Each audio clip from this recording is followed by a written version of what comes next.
time. It's our time, my friends.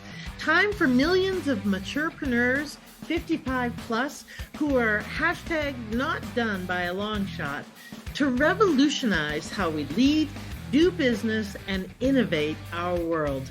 I'm your host, Jeanette Anderson, and welcome to my conversations with fascinating people who would rather inspire than retire.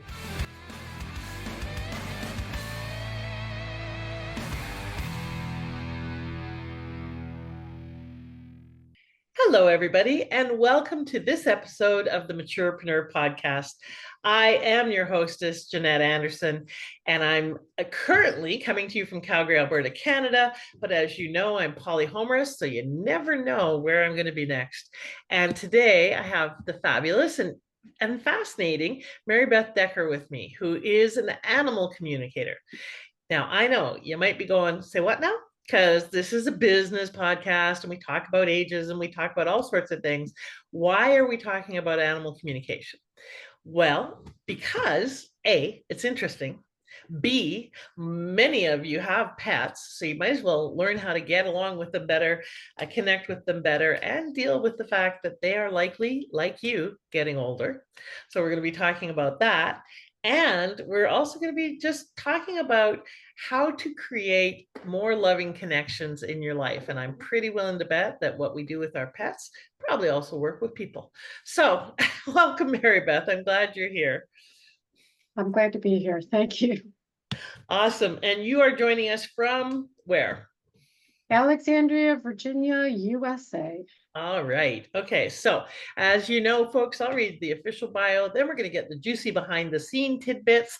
And then we're going to launch into our topic of really, how do you connect more deeply with your animals, animal communication, enjoying your animal seniors years, and dealing with the, letting go of your animals as well. So finding peace in passing.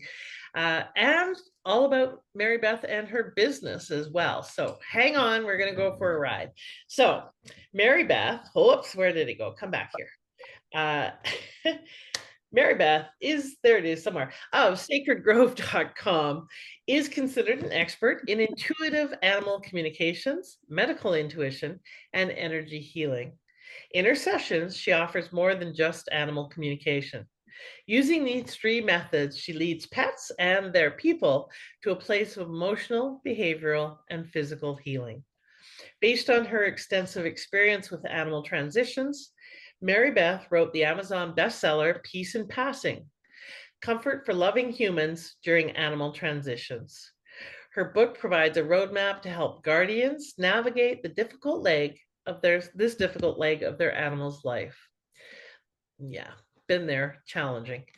To date, Maribeth has completed over 1,500 sessions with people and their pets. Her clients have come from Australia, Canada, the Czech Republic, England, and the French West Indies, Scotland, Switzerland, Thailand, and the US. Wow, you get around.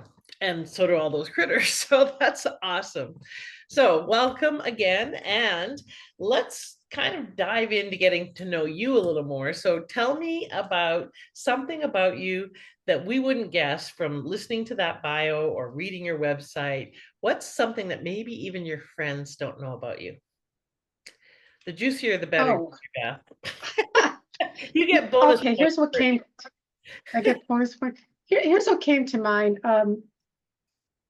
I was kind of floundering after I graduated from college, University of Buffalo, where I grew up, and didn't know, I had an okay job, but guy I was going out with, here's how it comes to me.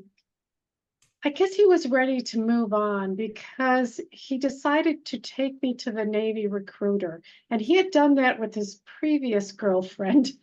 He took her over to, and it worked. So he thought, well, okay, let's do it this time. Let's do this. So I walk in and I go, wow, all right. So this sounds pretty good. And it was right after the blizzard of 77 in Buffalo, over 200 inches of snow in one winter. And I said, give me any warm islands. They gave me promise of ensign in the Navy. and Puerto Rico. And that's how I got into the Navy. And Now, was he in the Navy as well? pardon Was, me? was he in the Navy Yeah, as he had been in the Navy for a while. Yeah, Okay, so he yeah. was he was not just foisting you off into the Navy. He was actually a fan, but still, that's hilarious. And I thought and so. he did it with more than one girlfriend. You know, back then, now, if it was happening now, you would want to post that on those websites that, you know, tell you a little bit more about the guy you're dating. Anyway, because that's quite an interesting story. And so, how long were you with the Navy? I had 17 years. I retired. It was an early retirement. Wow, And then, yeah, then it was that's time a to go long and find time. another Did job. you enjoy your time in the Navy? Was it good, bad, both? Yeah, I think both is the truth. I think probably for anybody who's honest, they're Yeah. going to say both. My bestest thoughts about it, it was getting to see, literally see the world, being stationed in Japan, Hawaii, getting around the Far East, and meeting people from different cultures, and not just outside the US, but from the United States, because, we're big and there are different cultures in the Yeah, US, and lots and just lots. meeting all sorts of people. Yes. Loved it, loved it, loved the All experience. right. And what was the hardest part of it for you? Um,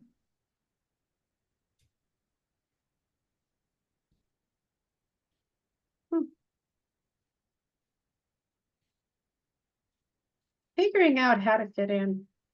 Mm. Well, I don't know if I can talk about that a lot, but just figuring out how to fit in. yeah.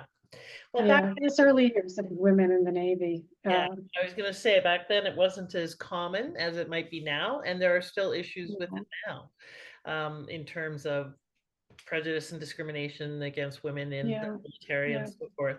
So I imagine back then it was even more challenging. It Yeah. was. Um, and so uh, what do you think? So just switching tracks a little bit, you went to the Navy, then you started being an employee, right? And worked as an employee Yes. for how long? So once you came back, you About became 21 years. okay. And then you decided to start Yeah. your own business. So what prompted that? Um, Intuition Okay. is what prompted that. I got this incredibly strange hit to go out and learn how to do massage therapy. Okay. And my husband said, okay, if that works for you, go it for it. And my Yeah. boss said, okay, yeah, use some of your leave time, go take the course. And at that point, I realized that I had a chance to learn energy healing. There was a student in school, so I became a Reiki master. And I loved doing massage. And I also found my dog started to communicate with me after I learned my energy healing. So I had already started my business as massage therapy, shifted it over to energy healing, Mhm. and then made another shift into working with people and their animals. Mm. Okay.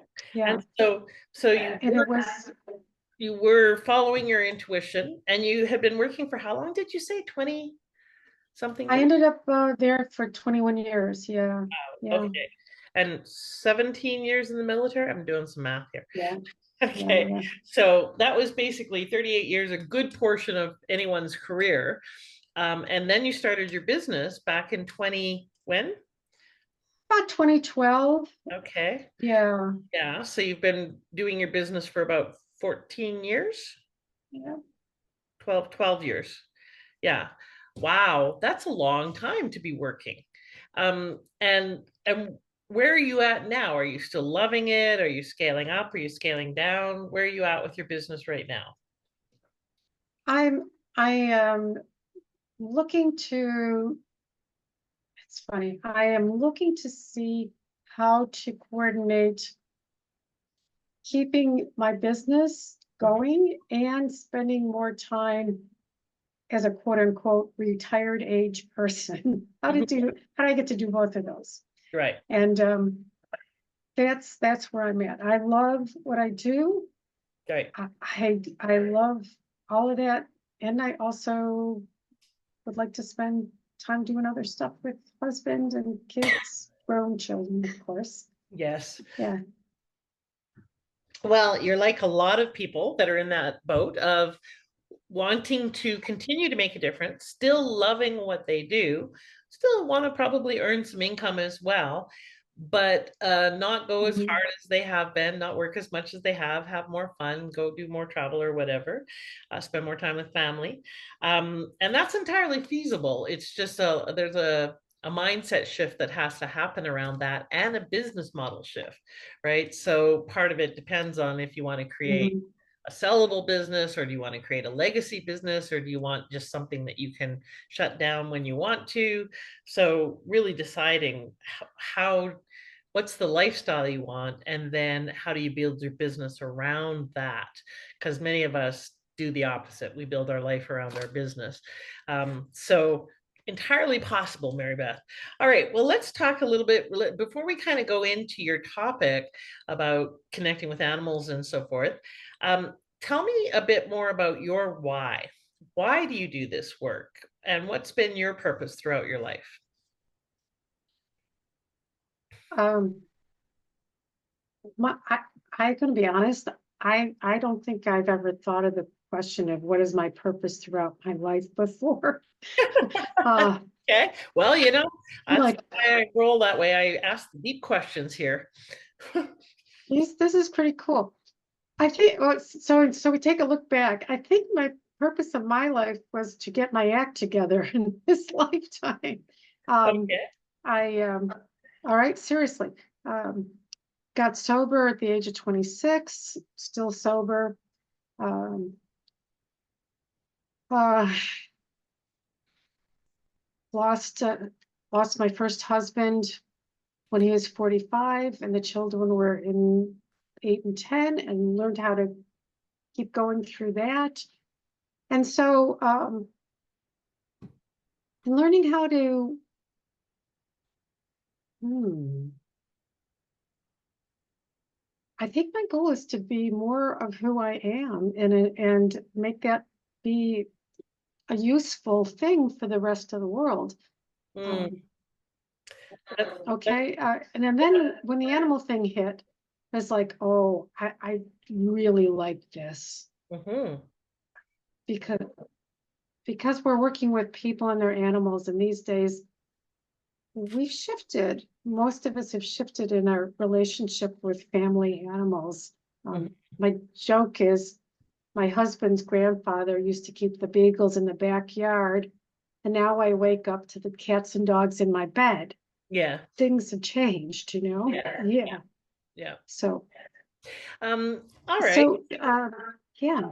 And I actually really like that. Be more of who I am, and have that be a useful thing for the world. I think that's a beautiful intention and purpose. Um, what's the more of who you are? Are you talking about more embracing of your gifts? What does being more of who you are mean to you? It, not being so worried about those parts of me that maybe don't fit in so well. Mm, Just there's less of that, and just being able to reach out to people and see how things go. I was always a shy person. mhm, And so, because part of it was like being judged, mhm, uh, lots of stuff around how you're supposed to behave, at least when I grew up. I don't know that things have changed. mhm. And so,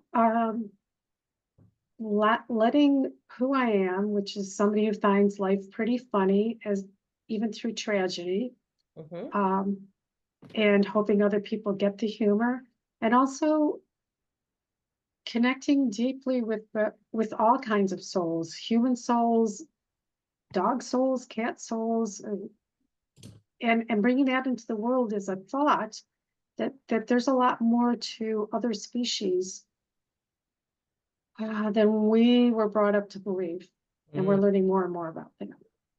awesome. I love that. Well, and what I really hear in that is, and one of the things I wanted to talk to you about too is embracing our different gifts and skills, despite the fact that they may not seem to fit in or they may not be part of mainstream, really embracing who we are and being willing to share that in spite of a fear of judgment, in spite of our approval needs, in spite of all of that, which takes a lot of courage. So how did you come to the courage to out your gift? Because a lot of people have psychic abilities or have some kind of skills in that regard. And many other people, especially in our age range, that's not as common a thing as it is for younger people. It's, considered woo woo and weird and strange. And especially for people who grew up in religious environments, it's often frowned upon. How did you find the courage and the strength to kind of come out of the closet about your abilities? I I felt so strongly about my relationship with my two dogs who had passed, and they're the ones that showed up early on in my animal communication career, and that they showed up to show how much love that they had for me. Mm, And one just she actually accompanied me and on my trip to one of the annual meetings in the association I'd I was going to have to work at immediately after her passing. And mm, that is, they don't give you time off because your dog passed. That's yeah, like, no, not a human. yeah. Get on the plane and go. And she was there and comforting me. And I thought, this is something I need to share. Um, Especially when I found out that helping people connect with their animals brought a lot of peace and happiness and improved relationships. Um, I saw that was worth opening my mouth about what I could do. Okay. And when you first did do that, did you get any flack or pushback or judgment? Did you have family members who were saying, "What are you doing?" How was that for you? Well, I don't think my sisters talked to me about this particular topic at all Hmm. still, because there's a few religious things going on there, I believe. Yeah. But I finally got to the point where I just say, I'm not here to convince anybody. I'm not going to waste my time with you guys. I'm sorry. If you Yeah. want to live, I'm over on the Wizard of Oz and I'm in color and you're still living in black and white. Hmm. God bless you. Yeah. But I got a lot of folks who already know that there's something special about their animals, and they're willing to hear that we can have conversations and we can do healing. And those are the folks I've decided that's who I'm going to work with. All right. Um, So you all just right. decided to focus on the people who weren't giving you a hard time and weren't judging you and so forth. Um, Yeah. but a lot of times, and whether or not people move into a woo-woo space or not, making Yeah. the leap from employee to entrepreneur can often be distressing for people in your family as well. How was, especially because you came from the Navy to 21 years as an employee, how was that for your husband, for people in your life? Did they call you crazy? Did they wonder if you'd lost your mind? What was going on? There was, yeah, I hadn't thought about that for a while. There was a bit of a sense of like, what? What are you doing? What is that? My husband didn't mind. He didn't get it. It became much more acceptable when he saw the money coming in. Uh, funny Some that. people are just like, like, Yeah. oh, okay, all right, I see how this works. All right, let's do this. Um, but other people's like, you do what? Really? And then they don't know what to say. Yeah. So yeah, so it was a little difficult, but I just keep doing it. Yeah. Okay. So Okay. so tell me a little bit about what does it mean to be an animal communicator? What does that actually mean for people who might not have heard that before? It is a way of communicating telepathically with non-human species, Hmm. with animals. And it's a mind-to-mind connection. But I gotta tell you, for me, that means that information can go both ways. I can tell them things or ask them things, and they can send me information back. Hmm. And it can come in a lot of different forms, just like our five senses. So I can uh, feel things in my body. If I was, for instance, asking them, how does it feel when this happens? Or how are you feeling physically? I can hear words. I see a lot of visuals, sometimes just pictures and sometimes in, little small movies, things like that. Hmm. Um, and feeling emotions as well. So there's the physical sensation as well as emotions. And all that I relay to the person. I'm sort of the go-between, so that they can find out more about what's going on or explain things to their beloved animal. Okay. And one of the things that you say is that you don't have to be special to do it or have special abilities. You can actually learn how to communicate with animals. So, how does that work? I Okay, first off, you gotta change your mindset a little bit. You have to say, geez, Maribeth didn't pick this thing up until her 50s. Certainly she wasn't born with it. That means there's a possibility I could do it too. The other thing to think about is that um, if you go back to E equals MC squared, everything is energy, everything is waves. So we've got waves that we can see, we've got waves that we can hear, but the energy of emotions and thoughts, that also exists. And our brains and our minds, as well as picking up the energy of sound or sight, can pick up this other frequency. You need to do some practice. You need to try it out and see where it goes, and just trust that you might be able to make a connection.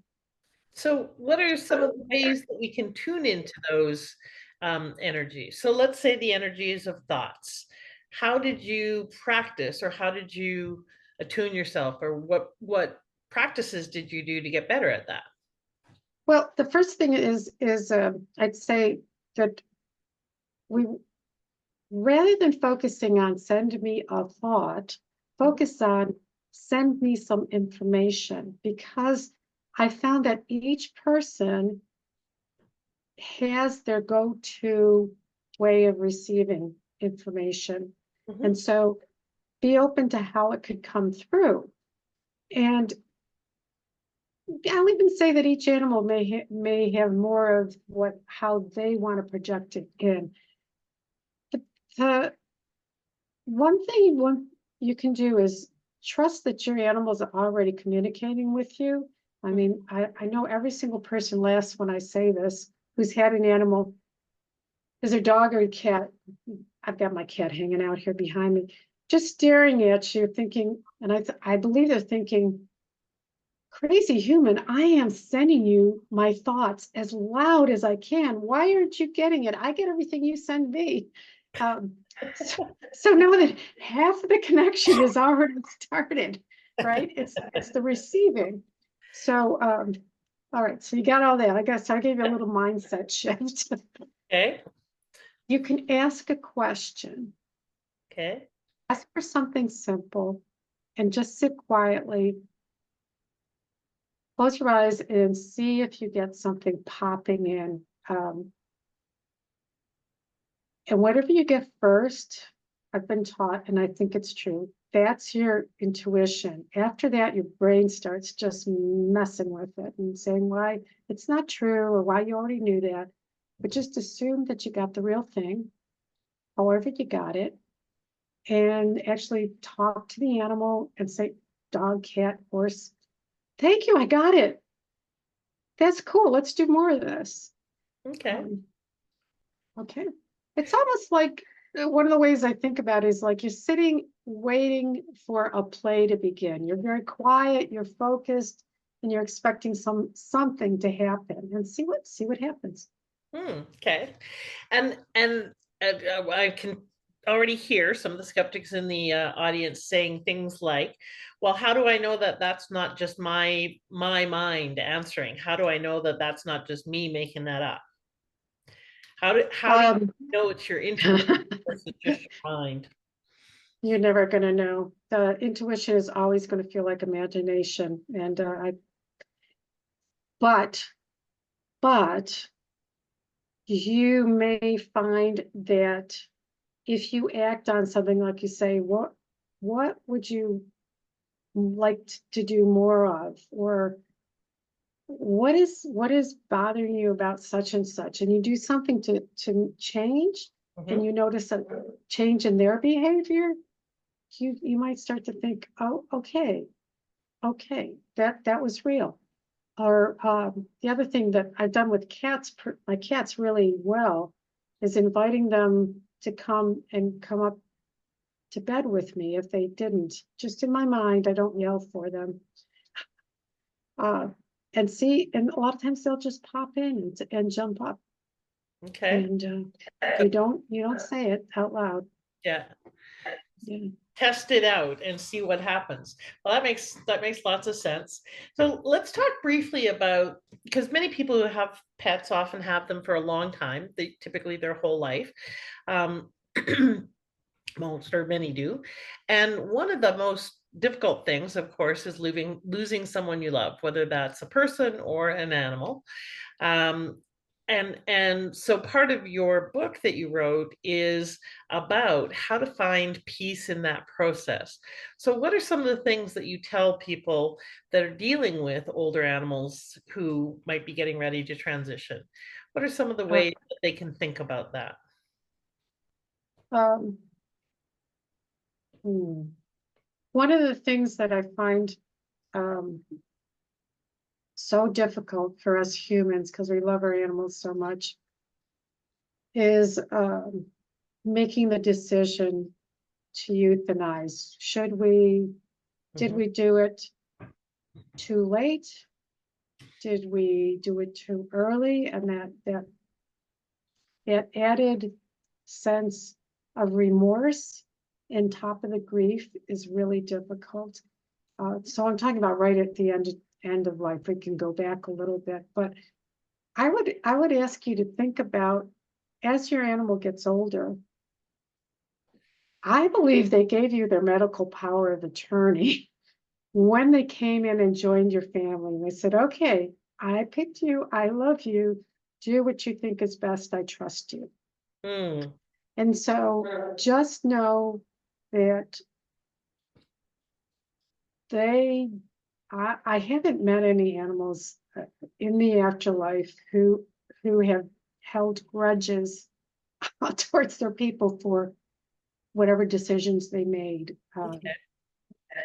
And so please take that as a truth to say you do the best you can, make the decision in love. And Mm, that's what's going to stick with them is right. the amount of love that you showed through all of this. So Yes. that's one thing. Choosing from love instead of fear. That's a good rule of thumb in life in general. And so is there anything else that you would recommend that people do with their animals as they're declining? Like besides, kind of taking care of them, obviously, but what else do they need to think about when they're dealing with pets that are declining? What I'd love people to remember is, and to think about, is that when they heard okay, let's put it this way. You either get a really awful diagnosis Mhm, that the chances are it's not going to turn out well, or mhm, you see a significant decline. And we go into grief at that point. We humans do. We start thinking about how long, how bad is it going to be, and mhm, our hearts start to break. mhm. Uh, what a, I'm a Monty Python fan, and I'm taking this from one of the Monty Python things, but there's something the guy says in one of their skits, it's, I'm not dead yet. Yeah. And I would like to, Bring out not the back story, but the words are right. It's like, please, I understand where you're at. No, I don't think they even understand where we're at, but excuse me, I'm not dead yet. Be yeah. here with me now. Mm, Figure out how we can still enjoy our lives together.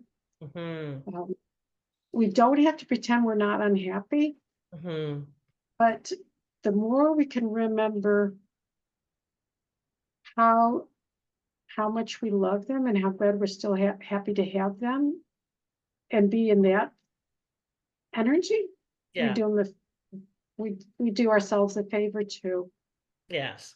Well, I think that's a beautiful piece of advice, whether it's an animal or a human that you're dealing with, be with them in their living and live with them in that. Don't grieve, they're not dead yet. you know, and you can be sad, certainly, about what's going on, but being grieving means that you've kind of already said goodbye and they're still there. Um, going, I'm here, don't leave. And so that makes great sense whenever anyone's transitioning or anything's transitioning. So how do people develop um, more of their, so you mentioned, sit and ask your question, connect, trust that intuition. Is there anything else that people need to kind of do to tune into their animals more, or that helps them to tune into their animals? There are some really basic um, things that I've discovered, or let's say I noticed that we can do, and not only is it a good practice, but it makes everybody happy. The first one is to don't treat them like a piece of furniture. Mm, We get so caught up in the human world of our to-do list, and we walk right by them. I'm talking about my personal way of seeing that. I noticed I'll just walk by them like they were the chair. mhm, So anytime you can get into the habit of stopping, if you got it, touching them, telling them you love them, or even looking at them as you walk by and say hello. Uh, I'm sure there's a lot of people that do this, but I was somebody who was like, I was on a mission, mhm, human mission, and I wasn't paying attention to them. So do that. Do more of that. Um, if if you can give them time that is just you and them, I mhm, call it a love fest, mhm, which means we get off the computer, we get off the phone, and we just hang out and do something that they really love. It mhm, doesn't have to be long. That means a whole lot, and mhm, it does help them. And even and if they come to same vein, if they come to you for attention, acknowledge them. I mean, my cat Mac, when he was around, he'd come over here, come through the door, and he'd have his little ball that he loved and drop it in front of me because he wanted to play. I throw the ball, he chases it. And I'd say, okay, I'll do it. Or else I'd look at him and say, give me 10 more minutes, Mac, and then we'll go down and play. mhm. So it's Yeah. that's how I understand. Maybe it's just because he lives with me, but he got it. He's like, okay, all right, all right. Okay. It sounds like great advice again for pets or human beings. Make sure you acknowledge people, don't treat them like furniture. Take the time to send them love and touch them. Make sure that you make time for them, quality time, where you just engage with them in a loving and fun way. I think that's a brilliant advice for people with their pets and people with their humans too. So let's switch tracks just a little bit and talk about your business. So you started a business that is not easy necessarily to attract people to and to get going. So how did you get going in this business? Um, being an employee for my whole life, Yeah. I didn't have the skills, honestly. So I did find a mentor and a program.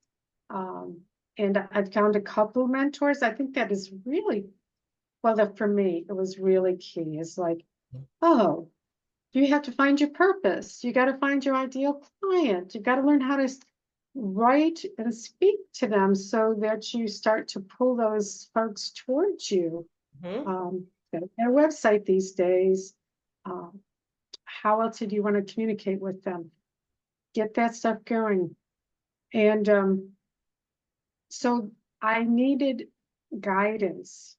I'm a person who says, okay, I just joined this group. Mhm. I just I am going to take advantage of it. Okay, I'm going to do what she says I'm going to do with it. If it is, I'm Okay. going to start doing it. Mhm. So I couldn't do it on my own, honestly. Right. Well, really, no one can. The fact that we think that we can go ahead and just become an entrepreneur and be successful is kind of like deciding I'm going to just be an engineer and I'm not going to take any training for it or anything. I'm just going to go hang out my shingle and people can come and hire me to build bridges. Maybe not, right? But we think we can do that with Maybe entrepreneurs not. without learning about business and without learning all of the ins and outs of marketing and sales and operations and so forth. It's the same kind of insanity of, oh, I just decided I'm going to be a brain surgeon. Do I have schooling? No. Do I have training? No. Did I study with anyone? No. I'm just going to be one. It's like, no. so, No, so no. you got training, you got coaches or mentors that helped you, I and did. you took some structure. You created some structure for yourself, like a community, because that's very important. How did you start Yes. attracting clients? What was the thing that worked for you? Couple things. Well, honestly, being in the group that I was in, which was probably 75 people, Mhm. my first clients came from the other entrepreneurs who were there. They were very supportive, and some of them still around. Some of them are still around and supporting me and sharing with people about me. Um, so we got that. I'm not sure where else I want to go with this. So you started with your Yeah, group, which well, is, by the way, a brilliant way to yeah. start with the communities that you're part of. And then how did you start to expand from there? I went against my basic um, introverted self and um, looked for and said yes to any kind of engagements where I could show up somewhere and be the animal communicator where there's a lot of woo-woo places. I'll just say it right up, Yeah. um, and be there, have a booth there, talk and Okay. bring some friends with me. Yeah, so that was really helpful. So you started going to like woo woo concerts or not concerts, conferences or events or trade or Yes, fairs, yeah. that kind of thing, bookstores, and offering sessions and being the person who did that. So you went to an audience that was open to who you are and what your services are. That's very important because you want to make sure that there's an affinity or that these are people who are looking for what you have as well. And Yeah. you put yourself in environments. And I love that you said, I went against my introverted nature and I said yes to it. Do you know that 76% or 67%, I always get the stat mixed up, of professional speakers are introverts. People think that you have to be extroverted to be successful in promotion or speaking or networking, and you don't. You just need to be interested and interesting. but interested Mm. first is the thing that usually works. So you started putting yourself in environments like that and got some clients that way. Was there anything else that you did that really helped you to grow your business to be sustainable? I like to write, so so I was getting people following me, and so I had subscribers, and I was writing newsletters. I still am, Hmm. um, and that has helped. It's done a couple of things. Is that it's now on my website, so there's lots of information. If somebody starts asking about anything that comes that has to do with an issue they're having with an animal, maybe I'll show up. Hmm. So that's been there. And then I'm getting people have referred me, and people have given me testimonials. And I do think that that has been really helpful as well. Yeah, Um, social proof is very powerful. So putting testimonials out there and letting other people, market for you. So tell me, when you first made the leap into entrepreneurship, what do you think was the hardest thing for you? What was your biggest challenge in terms of being able to make that leap? the biggest challenge, I think, was realizing that nobody would, and it wasn't always all bad, but nobody was going to tell me what to do. I Mhm. had to set my own guidance. I had to, even with learning with teachers, I'm the one who had to get up every day and say, this is what we need to get done, Mhm. and do it. I, I was I was the boss as well as the person doing the work. Right. And Okay. shifting over to that was a little different, but it was also freeing. It's one of the things I love. Okay. So Well, yeah, that's a big part of entrepreneurship is you get to be the boss, and the downside is you have to be the boss. And so, yeah, okay. And so now, 12 years later, what's the biggest challenge that you're dealing with now? it, let's see. Um,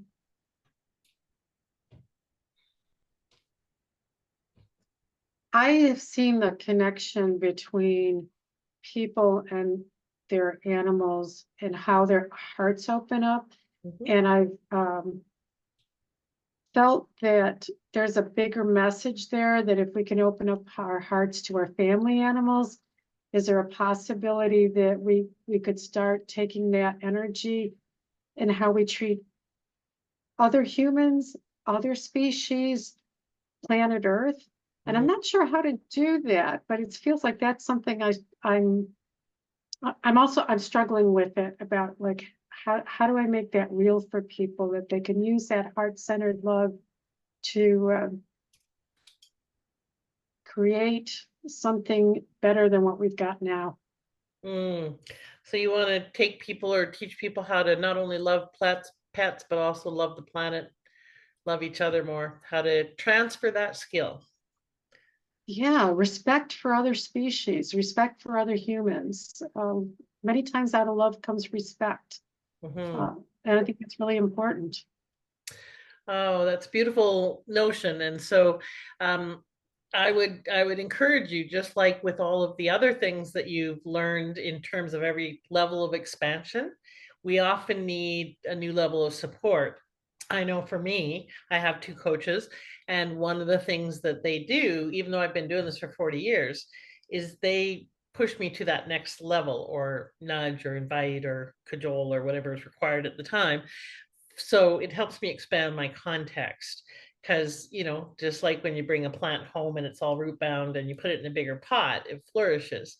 Same with us, we have to expand our context so that we can play that bigger game. And what I hear is you're ready to play a big game in terms of really helping people connect at a deep, profound level around the planet, to each other. Yes, yes. That's beautiful. Um, Mhm. I love that intention, and however it gets manifested, I think that's a wonderful gift to be giving people. speaking of gifts that you want to give people, tell people a little bit about the where's my title here? Your gift for them, the 5 things your pets want you to know. So what's that about? That's a short little report that gives them some ideas. Probably they'll read some of the stuff that I spoke about today, but things they may not have thought about, and that will help them even more deeply connect and feel bonded to their animals. Mm, That is, I think they'll enjoy it. Yeah. awesome. And so where do they go to find that or get that? We'll have it in the show notes, but just in case someone doesn't see the show notes, where do they go to get that? That would be, go to my website and look for that. Sacredgrove.com, Mhm, SACREDGROVE.com. mhm. And there'll be a lovely little picture there so Okay. they can. And you can click on the five things tips. It's called, so 5 things tips, little ebook there or whatever. That's awesome. And is Yeah. that the best way to get in touch with you if they want to follow up with you? Oh, yeah, through my website, there's a place where you can do contact, or you can do my email as well and send me an email, shoot me an email, and we'll see what we can do together. Okay, awesome. And I know that periodically you have programs as well. So again, you can go to the website to see if that program is happening. And where else do you hang out the most? Facebook, LinkedIn? Where's the best place to connect with you? Um, Or none of the above? I have, Just a lo- I have, we do Facebook, Instagram, and LinkedIn are the 3 places you're gonna find me. okay, awesome. All right. So, Okay. Maribeth, if there was someone who's listening to this who perhaps has gifts, abilities that other people may not understand, may not think they have. And they're thinking of, because there's so many people now, just under a billion, that are moving into entrepreneurship, both because they have to and because they choose to. Many of those people um, probably want to move into the what I'm going to call the woo-woo world, not with any disrespect, but that realm of things, but may have all sorts of considerations and fears and doubts, and maybe it's something new they're embracing. What advice would you give those people about embracing their gifts and stepping into it? I would say that you know I I would work on the intuition stuff and just say, this is really something I want. So it's not too far to say, let me run into somebody who knows what they're doing, or let me start Googling, and all of a sudden there's something here that just calls to me. And expect that you're going to get a connection here, because you're not going to do it alone. Mhm, Um, find out what grabs you, and follow up on it. I'm always one to say, start some training mhm, with a group of people who will respect what you do or what you want to do, mhm. Yeah, but very important. but also just open up to Also, it. what? Yeah. What was the last thing you said? Also, what? Also just remember that our intuition is a lot stronger than we think it is. And if something odd happens, but it's really timely, take that as a sign. Don't push it away. Mhm. Um, my Navy time would say, don't gaff it off. Yeah. And so pay attention to that stuff. Now, once you start saying, no, I want to do this, see Okay. what shows up and work and take action. and and follow those signs, intuitions, whatever you want to call them, to see where they lead. Be willing to be brave, like Mary Beth was, and say yes. Say yes and see what happens. Worst case scenario, you can always back out and run away if you have to. And best case scenario, you might end up doing work that you truly love, that speaks to your soul, that helps you be a gift and a contribution to the world, like Mary Beth is being. and make a difference that only you can make in the world, my friends. So if you are someone who is looking for support, please book a call with me to talk about whether or not we are a good fit. It really helps to get a business coach if you want to move into business, if you want to expand your business, or if you want to do what Maribeth has been talking about and continue contributing and doing work and maybe even playing at a bigger level in terms of her vision, but also having the lifestyle that she wants and not working so hard and being retired but still contributing and working. So whether you want to scale up or scale down or move into philanthropy, there is a business model that will serve you. There is a way to do that. I want you to hear.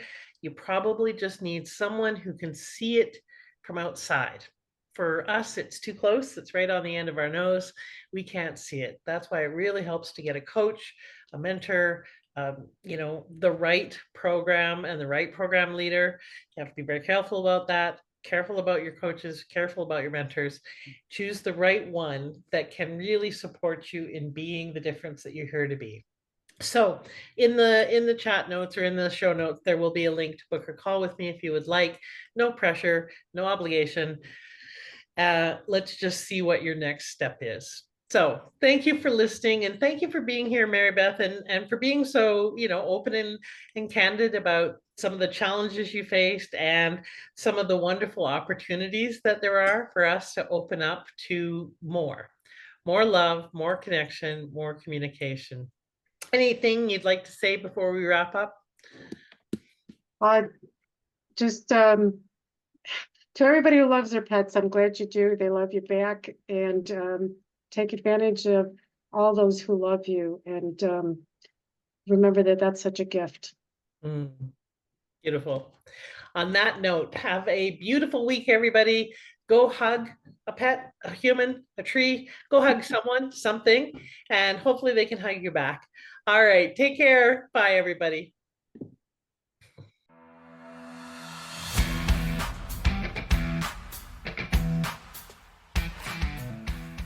Thank you for listening. I'd love it if you left a comment and subscribed. And I encourage you to apply one aha from this interview right away so you can turn your wisdom into wealth and your contribution into positive change. Bye for now.